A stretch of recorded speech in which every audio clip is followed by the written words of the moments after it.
Hey guys, welcome back to another episode of Cop Tool, the authority on power tools. My name is Rob, and today we're taking a quick look at this Ryobi P508 circular saw.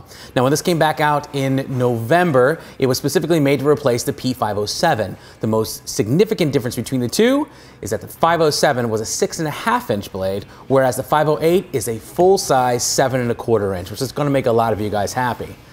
Second most notable thing about this new saw is the brushless motor inside. Now, brushless motors are nothing new to our audience, so you guys already know that that's going to mean longer motor life, better speed, more torque, and better durability. Ryobi wants to make sure that you have no problem whatsoever seeing your cut line, so they added a new LED light to this model as well that helps illuminate it. Plus, we have a dust blower built in that's going to keep the dust out of the way as well.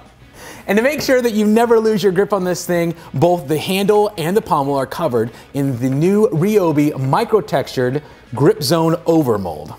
Last of all, and probably most importantly, is the new 508 is compatible with Ryobi 1+ 18-volt batteries. Now, the 508 is probably not the most powerful circular saw that we've ever tested, but it did an excellent job, especially considering the $120 price. If you want to get one for yourself, you can find it at Home Depot.